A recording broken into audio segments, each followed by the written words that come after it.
आजको दुनियाँ सोशल मिडियाको दुनियाँ। YouTube, WhatsApp, Facebook, Twitter, TikTok इत्यादि। र यसैबाट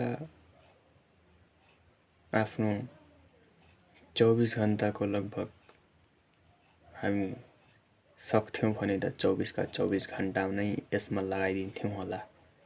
यस प्रकारको आजको लत बनिसकेको छ मोबाइलमा।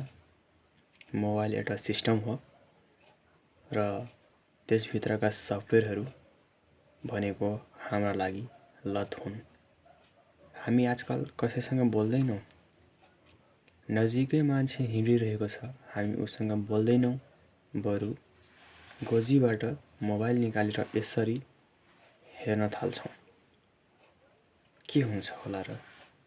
हामीले आफूलाई के सोच्छौं कि नजिकै हिँडिरहेको व्यक्तिलाई अगर हामीले बोल्न थाल्छौं, हेलो हाई गर्न थाल्छौं भने उसले हाम्रो कीमती वक्त जाया गरिदिन्छ र?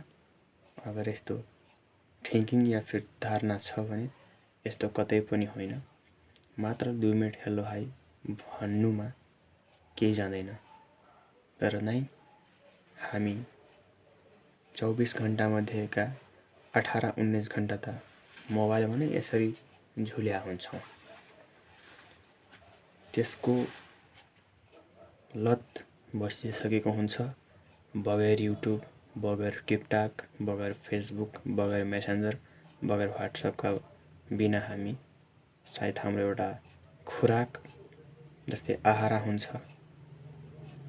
10 बजे खाना खाइन्छ, चिया पिइन्छ होला, खाना खाइन्छ होला, रातिको खाना खाइन्छ होला।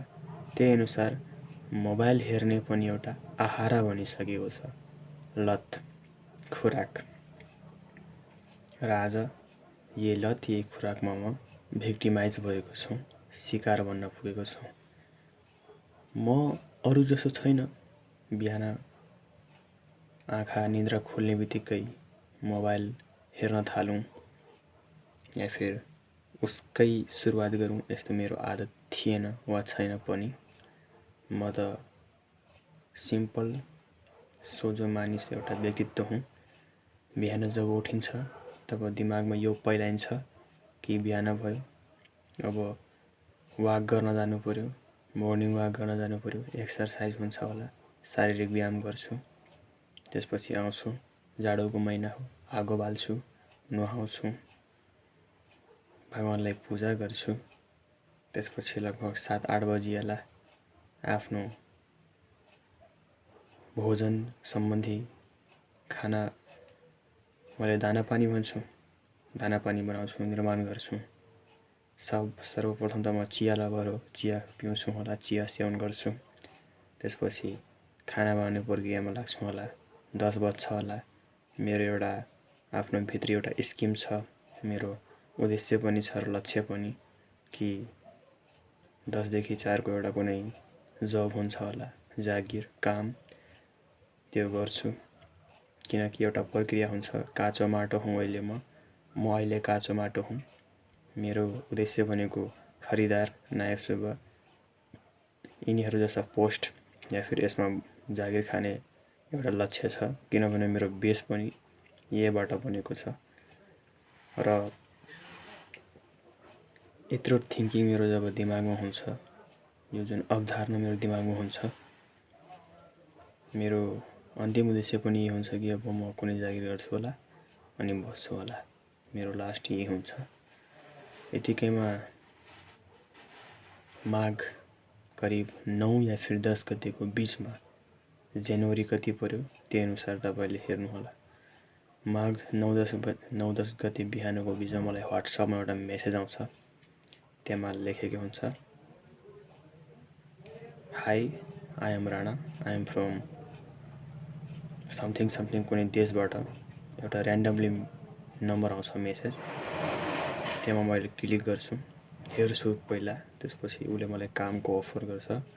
इन्स्टाग्राममा लगभग 3 वटा लाइक गरेपछि तपाईलाई 200 कमिसन मिल्छ, तपाईले नेपाली रुपैयाँ 200 कमिसन मिल्छ भनेर मलाई आउँछ। मैले त्यहाँ इन्ट्रेस्ट जनाउँछु किनकि अहिले 12 क्लास पढेर 12 क्लियर गरेर त्यो पनि पहिलोचोटिमै क्लियर गरेर बसेको म मान्छे हो। घरको आर्थिक स्थिति यस्तो देख्दा घरमै बसेर पनि कमाउन सकिन्छ। मात्र भलै त्यो सानो एमाउन्ट होस् या फिर ठुलो, तर पैसा अगर फ्रीमा आइरहेछ भने त्यसमा त जसले पनि इन्ट्रेस्ट देखाउँछ होला। मैले पनि त्यहाँ इन्ट्रेस्ट देखाएँ। मैले त्यहाँ त्यसले भनेको जस्तै 3 वटा टास्क पुरा गर्ने बित्तिकै मलाई एउटा उहाँबाट, त्यो मान्छेबाट टेलिग्राममा जोडिनको लागि एउटा मेसेज आउँछ कि तपाईले 3 वटा टास्क पुरा गर्नुभएको छ। अब तपाईले टेलिग्राम त सर्वप्रथम त मलाई टेलिग्राम प्रयोग गर्नुहुन्छ कि नै भनेर आउँछ। मैले भने नाइ, म टेलिग्राम प्रयोग गर्दैन। त्यसपछि मलाई आउँछ कि टेलिग्राम अगर तपाईले त्यो डाउनलोड गर्नु भएको छैन या फिर प्रयोग गर्नु हुँदैन भने त्यसलाई डाउनलोड गर्नुहोस्। त्यसपछि मैले तपाईलाई एउटा कोड दिन्छु। त्यो कोड तपाईले यो व्यक्तिलाई पठाउनुहोस्। त्यहाँ एउटा लिंक थियो एउटा व्यक्तित्वको जसले टेलिग्राम प्रयोग अलरेडी गर्थिन् या फिर गर्थिन्। जब मैले टेलिग्राम ओपन गरेँ या फिर डाउनलोड गरेँ, इन्स्टल गरेँ, जब मैले त्यहाँ हेरेँ, मलाई एउटा पहिला व्यक्तित्व जुन व्हाट्सएपमा मैले मेसेज गरिएको थियो त्यो व्यक्तित्वले मलाई कोड दिएको रहेछ J4GP6 भन्ने। त्यो कोड मैले त्यही नयाँ व्यक्ति जुन टेलिग्राममा नयाँ व्यक्तिसँग जुन उसले मलाई भेटघाट गरेको थियो त्यसलाई मैले एउटा कोड दिएँ। त्यसपछि कोड दिने बित्तिकै उसले मलाई भन्यो कि यु ह्याभ मतलब कि तपाईले काम 3 वटा टास्क पुरा गर्नुभएको रहेछ। अब यो टास्क, यो काम गर्ने बापत मैले तपाईले कमिसन दिने हो र म रिसेप्सनिस्टको यही काम हुन्छ कि तपाईहरूले गरेको टास्क, तपाईहरूले गरेको कामको कमिसन प्रोभाइड गर्ने। सो प्लिज मलाई तपाईको क्युआर कोड दिनुहोस् ताकि मैले त्यो क्युआर कोडमा तपाईको कमिसन पठाउन सकूँ। मैले भने ठीक छ, मैले टास्क गरेको छु। मैले त्यहाँ दिएँ, आफ्नो क्युआर कोड दिएँ, आइएमई पे को क्युआर कोड दिएँ। त्यति बेला मेरो मोबाइल ब्याङ्किङ चलिरहेको थिएन। मैले लगभग 2079 मा 2080 मा ब्याङ्क एकाउन्ट खोलाएँ NICICI को। अनि खोलाइसके जिरो ब्यालेन्सबाट खोलाएको थिएँ। त्यहाँ खोलाइसकेपछि मैले त्यसको एटिएम कार्ड पनि प्रयोग गरेँ, मोबाइल ब्याङ्किङ पनि प्रयोग गरेँ। त्यहाँको मापदण्ड रहेछ भने NICICI को मापदण्ड के रहेको रहेछ भने 1 सालसम्म तपाईले सित्तैमा खेलाउन सक्नुहुन्छ, अर्को सालदेखि चार्ज लाग्छ भनेर।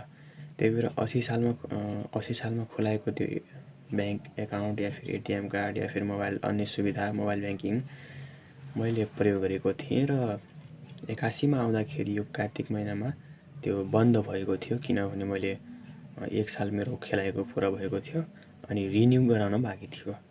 अब रिन्यू गरिएको थिएन, त्यही भएर मैले मोबाइल ब्याङ्किङको क्युआर कोड आफ्नो दिएन। मैले आइएमई पे को दिएँ, त्यहाँ पनि मेरो कमिसन आयो। उसलाई अब क्युआर कोडसँग मतलब थियो, मैले क्युआर कोड दिएँ, त्यसपछि मेरोमा आयो। टास्क गर्दाखेरि त्यसपछि ठुलो रकमको, ठुलो धनराशिको त्यहाँ टास्क आयो। मैले त्यहाँ इन्भेस्टमेन्ट गरेँ।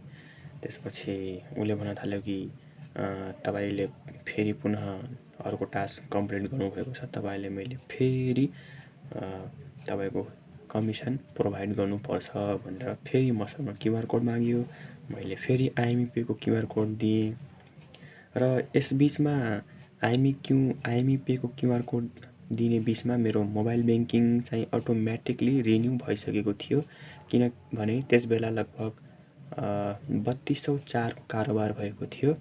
र आइएमई पेमा जब मैले यो क्युआर कोड दिएँ त्यति बेला उसले एक्सेप्ट गरेन। उसले भन्न थाल्यो कि IME pay and Khalti is a high failures nowadays, so you can provide me your mobile banking something like this भनेर एउटा दिएको थियो मलाई।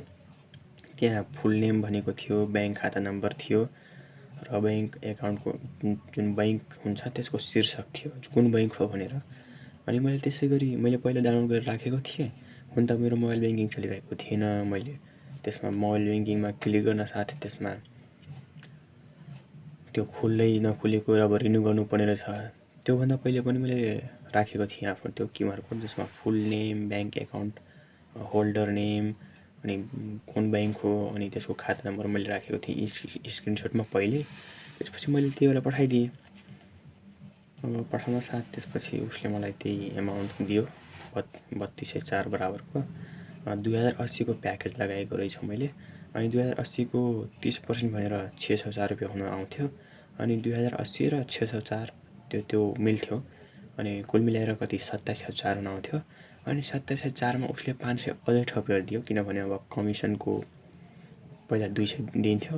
अब सायद मैले 2080 को 80 लगानी गरेँ अनि त्यसको 30% भनेर आयो। अनि 2080 पनि अनि त्यसको 30% पनि भनेर 27004 आयो। अनि त्यसमा 500 थपेर दियो कमिसन। सायद मैले अब लेभल 1 बाट लेभल 2 मा गइसकेको थिएँ होला, त्यही भएर। सुरुमा मैले 200 एनपिआर भनेर मात्र पाउँथेँ। तर 2080 लगाइसके पश्चात सायद मेरो 200 एनपिआर अब 500 एनपिआरमा कन्भर्ट भयो कि भनेर मैले सोचेँ। अनि त्यसमा गयो।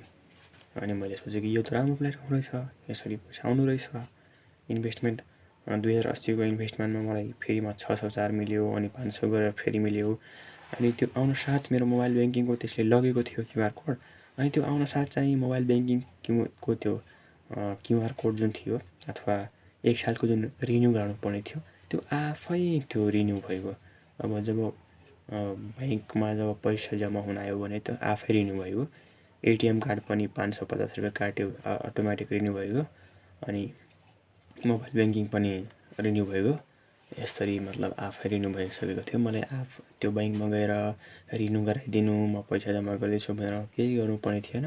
आफै फ्रीमा पैसा आयो अनि आफै रिन्यू भइगयो। अब स्पष्ट कुरा यो छ कि अब जब ब्याङ्कमा पैसा जम्मा हुन्छ भने त त्यो त सुविधा त आफै रिन्यू भइ नै हाल्छन्। यसमा ब्याङ्कको कुनै दोष छैन।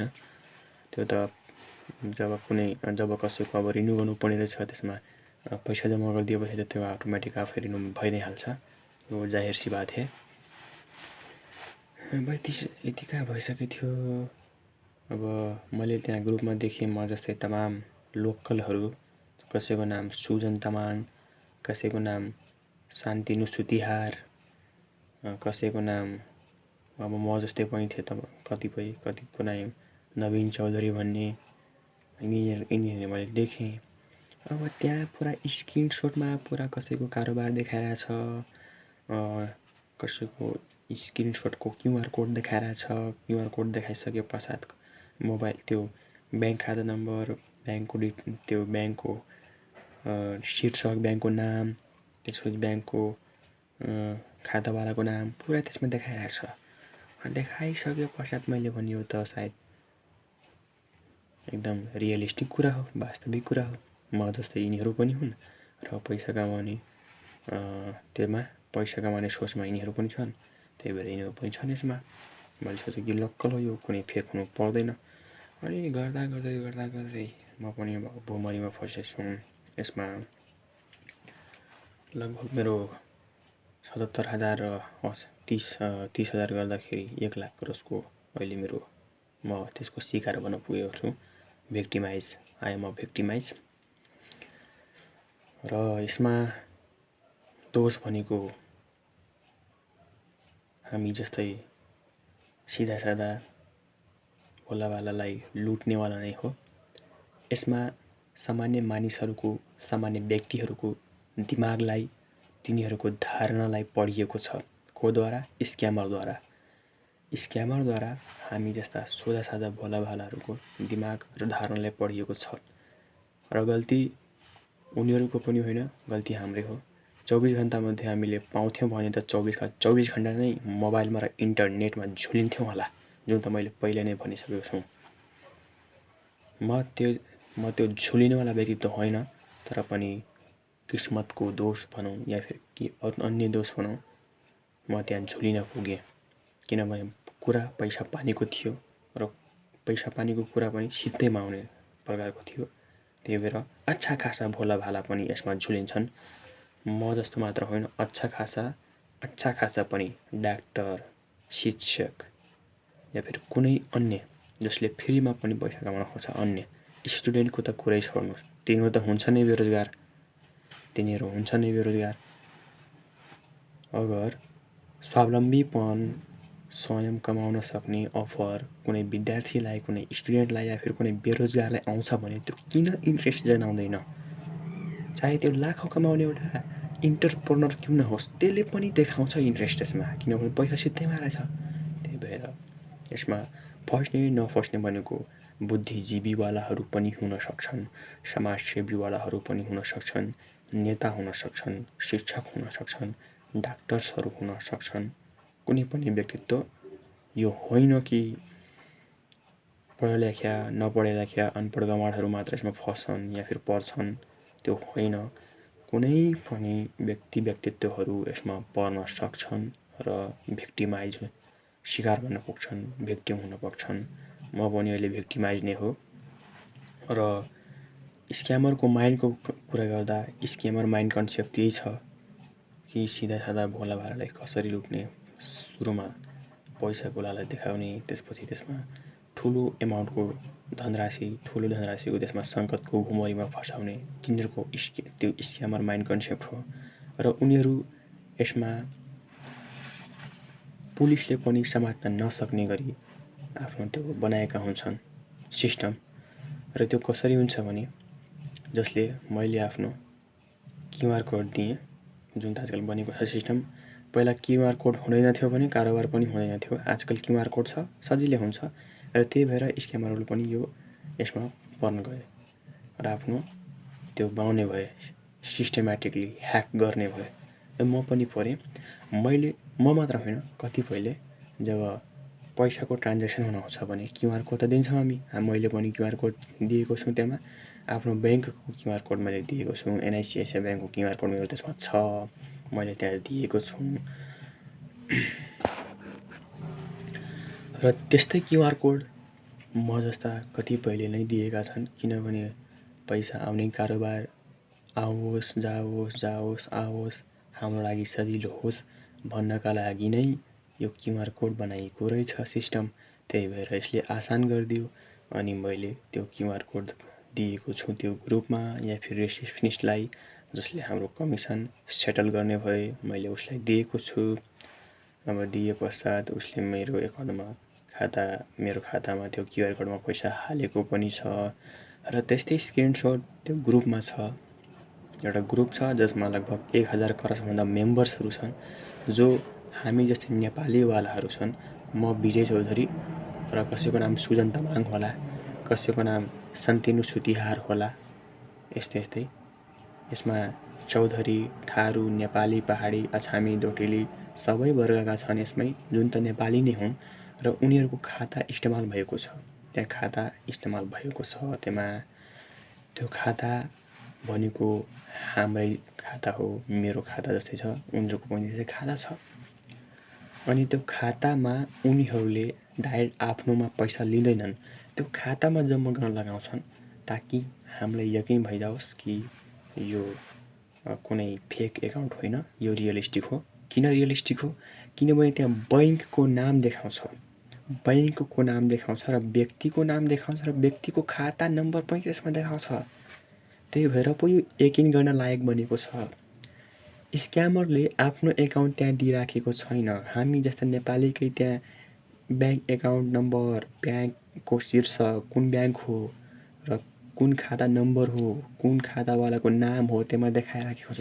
त्यसरी मैले पनि आफ्नो दिएको छु, आफ्नो यो एनआइसिआइसिआईको, जसमा सुरुमा के देखाउँछ, एनआइसिआइसिआई ब्याङ्क लिमिटेडको शीर्षक देखाउला, ब्याङ्कको नाम। त्यसपछि त्यसमा मेरो नाम देखाउला, विजय विद्यार चौधरी, विजय बहादुर चौधरी भने मैले त्यहाँ मेरो नाम छ। त्यसको तल मेरो खाता नम्बर छ, 123575525816790001। यो मेरो खाता नम्बर हो। अनि यसरी देखाइसके पश्चात जो कोहीले पनि यकिन गर्छ कि यो खाता त रियलिस्टिक हो, ह्याकरको हुन सक्दैन, यसमा पैसा ट्रान्जेक्सन आउन जान सक्ला, यसरी त्यहाँ दिएको छ, मैले दिएको छु। र अहिलेसम्म मैले आफ्नो खाता बन्द गराएको छैन र गराउनेवाला पनि छु अब। र त्यसभन्दा पहिले म प्रक्रियामा जानेवाला छु, ताकि कसैलाई पनि अप्ठ्यारो नपरोस्, कसैलाई पनि पिरमर्का नपरोस्। र खाता बन्द यसले पनि गर्नुपर्छ मलाई होला, किनकि खाता नबन्द गराएसम्म ह्याकरले या फिर स्क्यामरले मेरो खाता प्रयोग गर्छ होला। अन्य कसै व्यक्तिवर्गहरूलाई भन्ला कि यो खातामा हाल भनेर। अब अन्य पनि सोझा साधारणहरूले हालिदिँदैन होला। हालिसकेपछि मेरो एकाउन्टमा मानौँ हालिसकेपछि उनीहरूले म कहाँ आउने भयो कि मैले तपाईँको एकाउन्ट हो, पहिला मलाई कन्फर्म गराउने भयो कि उनीहरूले यो तपाईँको एकाउन्ट हो कि नै। मैले भन्छु मेरो एकाउन्ट हो। त्यसपछि मैले तपाईँको एकाउन्टमा तपाईँको खातामा पैसा हालेको छु त्यति, तपाईँले मलाई फिर्ता गर्नुहोस्। मैले ह्याकर र स्क्यामरलाई जान्दैन। मैले तपाईँको एकाउन्टमा यो हालेको थिएँ, मैले अब तपाईँले समात्छु, तपाईँले रिटर्न गर्नु पऱ्यो भनेर तिनीहरूको पीडा आउन सक्ला। र मैले योभन्दा पहिले मैले 2वटा ब्याङ्कमा, जस्तै मैले अघि नै भने, ब्याङ्क खाता नम्बर, ब्याङ्क कसको नाममा छ, खातावालाको नाम, अनि माथि कुन ब्याङ्क हो त्यो देखाइएको हुन्छ। भनेपछि म पनि ब्लेम गर्न पाएँ कि मैले यो वाला एकाउन्टमा स्पेसिफिक हालेको छु भने मैले यसलाई समात्छु, मैले ह्याकर स्याकर केही जान्दैन, मैले यसलाई समात्छु। त्यसकै प्रक्रिया, त्यसकै प्रोसेस अनुसार उनीहरू पनि आउन सक्छन्। किनभने मैले आफ्नो खाता बन्द गराएको छैन, अहिलेसम्म चलि नै राखेको छ र त्यो अहिले स्क्यामरको हातमा छ, ह्याकरहरूको हातमा छ त्यो। अनि समात्नेवाला त मलाई अब समात्ने भयो कि मैले त तेरो एकाउन्टमा पठाएको, जबकि मेरो एकाउन्टमा जतिको कम या फिर जतिको ठुलो एमाउन्ट किन नआओस् अब मलाई थाहा हुनेवाला छैन।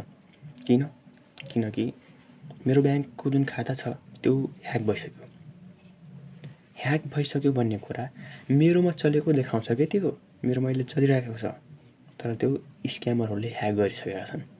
अब जुन धनराशि कुनै सोझा साझा व्यक्तित्वहरूले हाल्छ नि मेरो एकाउन्टमा, तब मलाई थाहा हुनेवाला छैन। तर त्यही ब्याङ्क एकाउन्ट, त्यही धनराशि जुन मेरो ब्याङ्क एकाउन्टमा आउँछ त्यो मलाई थाहा हुँदैन। न त ब्याङ्कवालाले थाहा हुन्छ, न त मलाई थाहा हुन्छ, न त ब्याङ्कका सिस्टमलाई थाहा हुन्छ। त्यो ह्याकरलाई मात्र थाहा हुन्छ। र ह्याकरले त्यो 5-10 मिनटमा त्यो पैसालाई मेरो एकाउन्टबाट अन्यमा ट्रान्सफर गरिदिने भयो, या फिर आफ्नो कुनैमा या फिर अन्य कुनैमा। यसरी पक्राउ पर्ने भनेका हामी नेपालीहरू यसलाई भनेर त पक्राउ गर्छौँ, तर असली स्क्यामर जुन छ ह्याकर, तिनीहरू पक्राउमा कहिल्यै आउँदैनन्। यही नै हो स्क्यामरहरूको माइन्ड कन्सेप्ट, जसमा उनीहरूले भेडा बाख्रा चाहिँ एक दुस्रालाई यसरी लडाउँछन् तर आफू कहिले फस्दैनन्। उनीहरूको यो माइन्ड कन्सेप्ट हो, यो ह्याकरको स्क्यामरको स्किम माइन्ड कन्सेप्ट। यसरी उनीहरूले बनाएका छन्। लड्छन् भने भेडा बाख्राहरू हामीले लड्ने भयौँ एकअर्कालाई। किनकि जस्तै मैले भने मेरो एनआइसिआइसिआईको खाता छ, मेरो अब मानौँ लिक भइसक्यो, ह्याक भइसक्यो, उनीहरूले स्क्यामरले ह्याक गरिसकेका छन्। न त यो कुराकानी मलाई थाहा हुन्छ कि मेरो एकाउन्टमा कति पैसा आइराखेको छ, गइराखेको छ, न त ब्याङ्कका कुनै कर्मचारीहरूलाई, न त उनका सिस्टमलाई थाहै हुँदैन। यो बस अब उनीहरूलाई थाहा हुने भयो। पैसा मेरो एकाउन्टमा आउने बित्तिकै त्यसको 5-10 मिनटमा उनीहरूले अन्यमा ट्रान्सफर गरेर आफ्नो त्यहाँ क्षेत्रमा, आफ्नो त्यहाँ सिस्टममा लग्छन्। तर हामीलाई थाहा हुँदैन, न त कुनै ब्याङ्कका सिस्टमलाई थाहा हुन्छ कि यसकोमा यति आइरहेको छ, यति गइरहेको छ।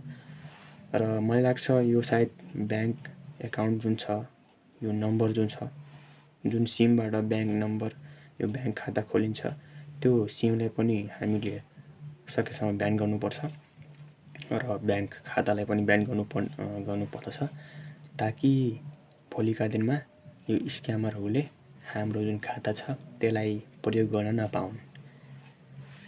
र प्रयोग उनीहरूले गर्न पाउँदैनन् भने जस्तै अब लास्टमा जब पे आउटका कुराहरू आउँछ, रकम यसमा यति जम्मा गरिदिनु है भन्ने कुरा आउँछ। र जस्तै अब मेरो मानौँ ऱ्यान्डमली अनावश्यक रूपमा मानौँ मेरो खातामा अब उनीहरू देखाए, आफ्नो खाता त उनीहरू देखाउँदैनन् नि, आफ्नो खाता उनीहरू देखाउँदैनन्। उनीहरूले नेपालीहरूको खातै यताउतिबाट मतलब देखाएर त्यसपछि पैसा उनमा ट्रान्सफर गराउने भए। अनि मेरो खाता उनीहरूले कसैलाई देखाउने भए, उसले मेरो खातामा हालिदिने भयो। अनि जबसम्म जस्तै अब ब्यान्ड भइसकेको छ मेरो खाता भने हाल्नेवालाले मेरो खातामा हाल्छ भने तिनीहरूको सिस्टममा फाइनेन्सिङ एउटा ग्रुप छ तिनीहरूको फाइनेन्सिङ ग्रुपमा के देखाइदेला भने यो खाता ब्यान गरिएको छ, यसमा पैसा आउँदैन। ठिक त्यही समयमा रिसेप्सनिस्ट भन्नेवालाले यो कन्फर्म गर्छ कि यसमा पैसा आउँदै छैन भने यो खाता ब्यान भइसकेको छ, जुन भिक्टिम थियो त्यसले ब्यान गरिएको छ यो खातालाई, अब यो खाता हामीले त्यसमा रकम ट्रान्सफर गर्न सक्दैन, बरु यो खातालाई नभनेर अर्को कुनै खाता देला जुन त चलिराखेको होला, ब्यान नभएको तर चलिराखेको। म जस्तै पीडामा परेको कुनै व्यक्ति जसले पैसाको त्यो आफ्नो पैसाको जुन छ मोहमाया त्यो मारिसक्यो, तर आफ्नो खातालाई चाहिँ बन्द गरेको छैन। त्यो खाता बन्द गरेको छैन भने त्यो त चलिराखेको हुन्छ। त्यो चलिराखेको खाताले उनीहरूलाई नयाँ जुन शिकार बन्न आउँछन् तिनीहरूले देखाउँछन्। अब चलिराखेको छ भने देखाउँछन् भने त तिनीमा त कारोबार हुने भयो, कारोबार हुने भयो, तिनीमा उनीहरूले देखाउँछन्। अनि ब्यान भइसकेको त अब उनीहरूले देखाउँदैनन्, किनभने यसमा त पैसाको कारोबार यताउता त हुँदैन नि। त्यही भएर ब्यान भइसकेको जुन ब्याङ्क एकाउन्ट छ त्योसँग उनीहरूले मतलब राख्दैनन्। उनीहरूको सिस्टम के छ कि पैसाको ट्रान्सफर होस्, आओस् जाओस् त्यो होस्, तर ब्यान खातासँग उनीहरूलाई कुनै मतलबै हुँदैन। चलिराखेको चलन चल्तीमा जुन चलिराखेको खाता छ तिनीहरूको उनीहरूले लोगो हुन्छ, जुन चिन्ह हुन्छ। जस्तै अब मेरो एनआइसिआइसीको खाता छ, विजय बहादुर चौधरी, एकाउन्ट नम्बर अनि ब्याङ्क नेम, ब्याङ्क खातावालाको नेम यसरी जब तल हुन्छ त्यहाँ उनीहरूले परिवर्तन गर्ने भयो। मानौँ एनआइसिआइसी एकाउन्ट छ, त्यहाँ मेरो खाता वा नम्बर हुन्छ तर मेरो नाम नराख्न पनि सक्छन्। एउटा लोगो हुन्छ, एडिटिङ गरेर त्यहाँ त्यो हुनसक्छ। तिनीहरूको एनआइसिआइसी ब्याङ्कको खाता छ, त्यसपछि तल अरू कसैको नाम राखिदेलान्, अनि त्यसको तल खाता नम्बर मानौँ मेरै हुन्छ वा अरू कसैको पनि हुनसक्छ। यसरी तिनीहरूले त्यतासम्मको चलाक खेप्न छन्। यो भन्छ स्क्यामर माइन्ड, जुन साधारण माइन्डसँग 10औं गुणाले बढी हुन्छ। हामी साधारण मान्छे हौँ, हामी त बस पैसा कसरी कमाउने सोच्छौँ, तर उनीहरूको माइन्ड 10 गुणा बढी हुन्छ, 10 गुणा बढी। त्यही भएर उनीहरूले कहाँसम्म पुग्छन् वा कहाँसम्म पुग्न सक्छन् भन्ने कुरा चाहिँ अहिले हामीले अनुमान गर्नुपर्छ। र यसको निष्कर्षमा यो हो कि हामीले जस्तै आफ्नो ब्याङ्क खाता अहिलेसम्म बन्द गराएका छैनौँ भने छिटोभन्दा छिटो ब्याङ्क खातालाई बन्द गराइदिनु पर्यो। विशेष उनीहरूको लागि जो यिनीहरूको शिकारको भुमरीमा फसिसकेका छन् वा परिसकेका छन्। किनकि तपाईँले अब आफ्नो खाता बन्द गराउन हुँदैन भने तपाईँको खाता चलिरहन्छ र त्यो चलेको खाता नै यो स्क्यामरहरू या फिर ह्याकरहरूको एउटा जरिया बन्न पुग्छ, एउटा रास्ता, एउटा माध्यम बन्न पुग्छ। बन्द गरिएको खातामा पैसाको काम कारोबार हुन आउँदैन र यिनीहरू पैसा प्राप्त गर्न सक्दैनन्। तर चलिरहेको खाता जुन अहिले बन्दै गरिएको छैन त्यो चलिरहेको खाता त यिनीहरूको लागि मेन रिसोर्सेस हुन पुग्छ, मेन माध्यम हुन पुग्छ, मेन साधन हुन पुग्छ। किनकि यसमा पैसाको काम कारोबार अझै चलिरहेको छ भनेपछि यिनीहरूको एउटा बाटो हुन्छ, एउटा सिस्टम बन्न पुग्छ यो। त्यही भएर हामीले सकेसम्म यो ब्याङ्क जुन छ, खाता जुन छ यसलाई बन्द गर्नुपर्छ र त्यसपछि आफ्नो नयाँ जुन सिममा तपाईँले खोल्नु भएको छ यो खाता त्यो सिमलाई पनि सकेसम्म ब्यान गराउनुपर्छ र यो ब्याङ्क खाता पनि ब्यान गराउनुपर्छ। नयाँ सिम खरिद्नुपर्छ, नयाँ सिम किनेर नयाँ खाता ओपन गराउन लगाउनुहुन्छ। यसमा नै भलो देखिन्छ। किनकि अहिले साइबर ब्युरोले समात्ने भनेको मानव कुराकानी साइबर ब्युरोसम्म पहुँच्छ भने साइबर ब्युरोले समात्ने भनेको स्क्यामरलाई होइन, न त ह्याकरलाई हो, न त उसले ह्याकरलाई समात्छ न त स्क्यामरलाई समात्छ। उसले समात्ने भनेको जुन तपाईँले खाता नम्बर आफ्नो जुन क्युआर कोड दिनुभएको छ त्यसलाई हो। तपाईँले क्युआर कोड कसलाई दिनुभयो? रिसेप्सनिस्टलाई दिनुभयो। रिसेप्सनिस्टलाई तपाईँले क्युआर कोड दिनुभयो, तर तपाईँको जुन क्युआर कोड छ उसले उसको प्रयोग गर्छ पैसा तान्नको लागि पनि, पैसा पठाउनको लागि पनि। आफ्नो उसले कहिल्यै प्रयोग गर्दैन। तपाईँले आफ्नो क्युआर कोड दिनुभयो, अब उसले स्क्यामरले अरू कसैलाई भन्छ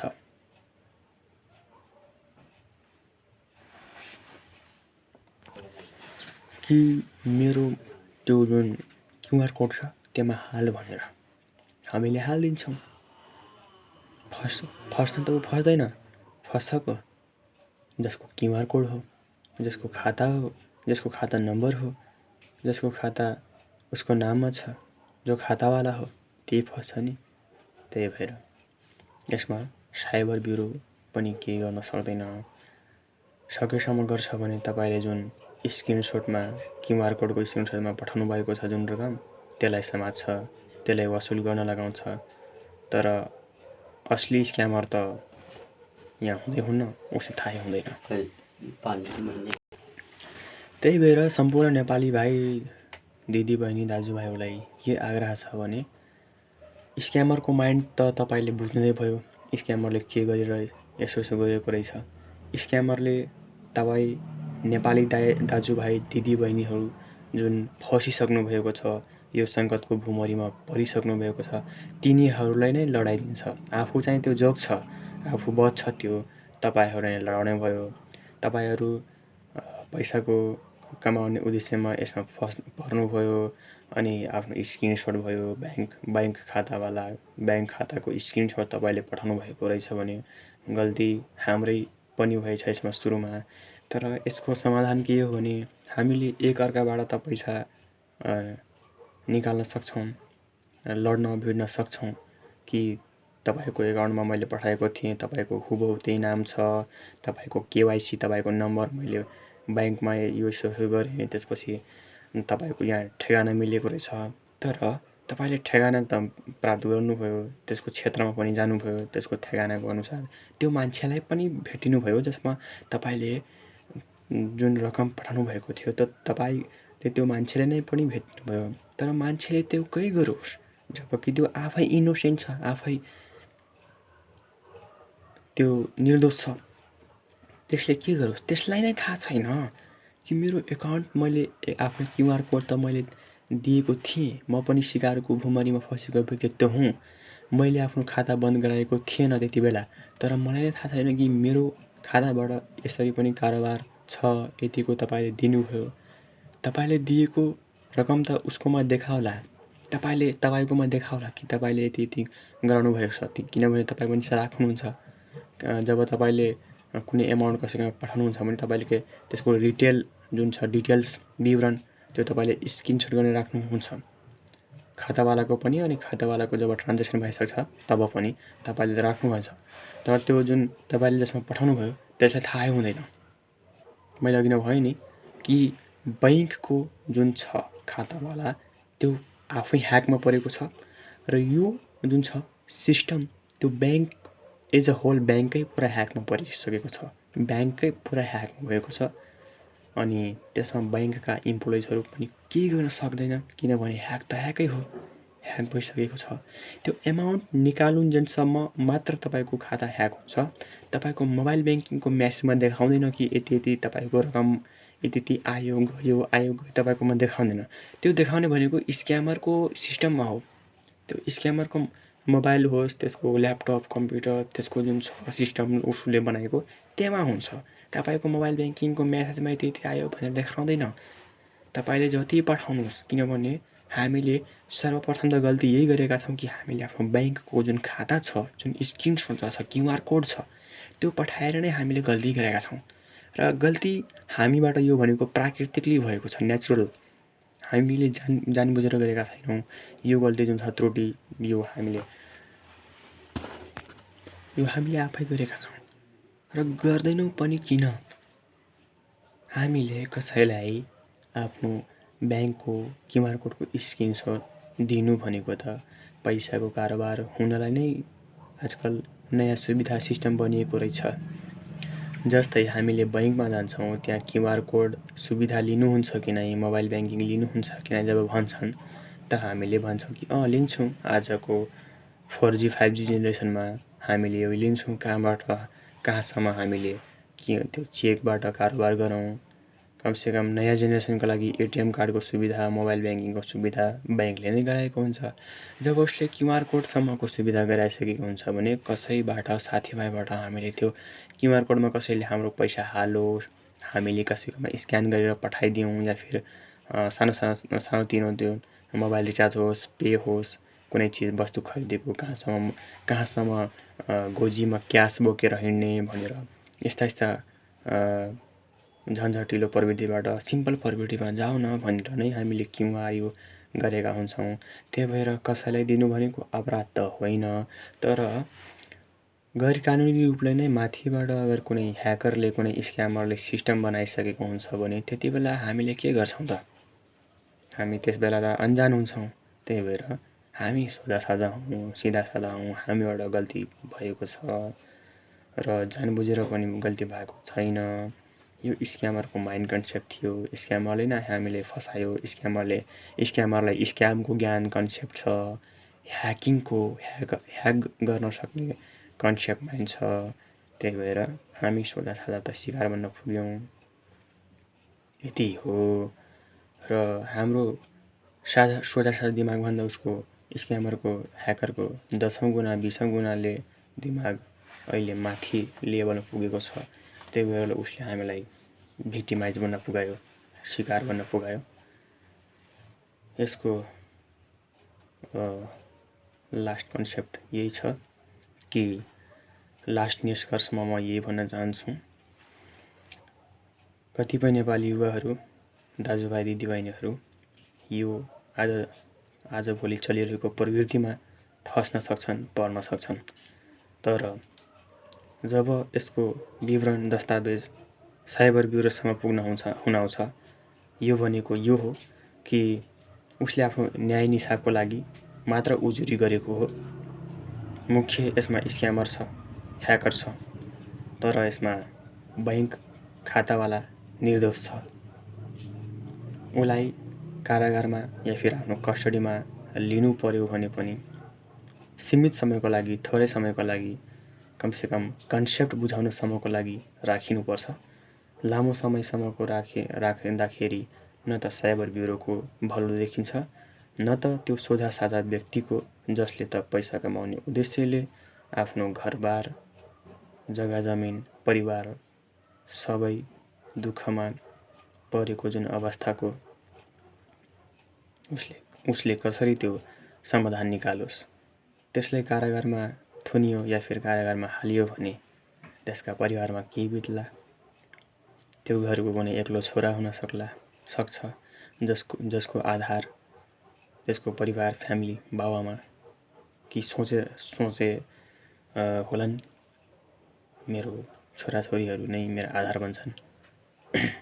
कसैको लागि दिन हुन्छ, कसैको लागि महिना हुन्छ, तर कसैको लागि पल हुन्छ। कोही एक दिन 2 दिन बिना आफ्नो छोराछोरी बिना बाँच्न सक्छ होला, तर कोही त एक पल पनि तर्सिन्छ होला नि। त्यही भएर कस्टडीमा कसैले राख्नु उचित हुन्छ, तर त्यो बुझ्न या फिर बुझाउनसम्मको लागि नै उपयुक्त हुन्छ होला, यस्तो मलाई लाग्छ। त्यो बुझाइसकेपछि त्यसपछि उनीहरूलाई निर्दोष जति पनि व्यक्ति विशेषहरू छन् उनीहरूलाई छाया दिनु नै बेस हुन्छ होला।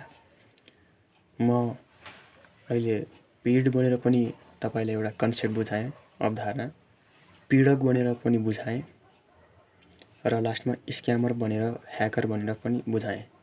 बनेर नै कि त्यसको माइन्ड कन्सेप्ट बुझेर, पढेर। अहिले पनि म अगर पीडको कुरा गर्नुहुन्छ भने मेरो अहिले 1 लाख क्रससम्मको नोक्सानी भइसकेको छ। म पनि पीड हो। पीडक कसरी हो? जब मैले अन्जान क्युआर कोड जुन छ जसमा मैले पठाएको छु त्यसलाई मैले कारबाही गर्न लगाएँ भने म पीडक बन्न पुग्छु।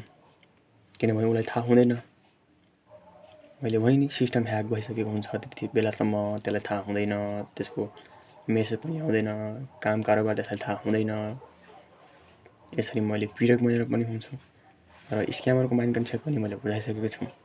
10औं गुण अगाडि हुन्छ स्क्यामरको माइन्ड कन्सेप्ट अनि तिनीहरूले हामीले सादालाई लुट्दछन्। 3वटा कन्सेप्ट मैले बुझाइसकेको छु। मैले साइबर ब्युरोसम्म पनि गएँ। साइबर ब्युरो पनि हामी जस्तै मानिसहरू हुन्। इन्जिनियरिङको टेक्निकली प्राविधिक ज्ञान उनीहरूलाई हुन सक्छ होला, तर स्क्यामरसम्मको माइन्ड कन्सेप्ट उनीहरूलाई नहुन सक्छ होला। उनीहरूले समात्ने भनेको जुन तपाईँले स्क्रिनसट जुन छ खातावालाको नाम, खातावालाको बैंकको नाम, यिनीहरूलाई समातेर तपाईँको पैसा वसुली गर्न लगाउन सक्छन् होला, तर असली स्क्यामरलाई त यिनीहरूले पनि समात्न सक्दैनन्। त्यही भएर नेपाली दाजु दिदी भाइ बहिनीहरू आपसमा नै भेडा बाख्रा चाहिँ लडिन पुग्छन्, लड्न सक्छन् होला यो समस्याको कारणले, यो जटिलताको कारणले। तर असली स्क्यामर चाहिँ अहिलेसम्म वञ्चित हुन्छ। यसमा असली स्क्यामरले त समात्नै मिल्दैन। त्यही भएर न्याय निसाफ हुन जरुरी छ, बहुत जरुरी छ न्याय निसाफ हुन।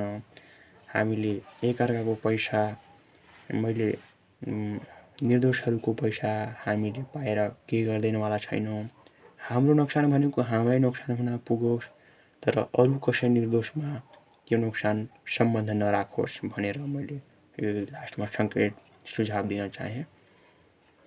धन्यवाद।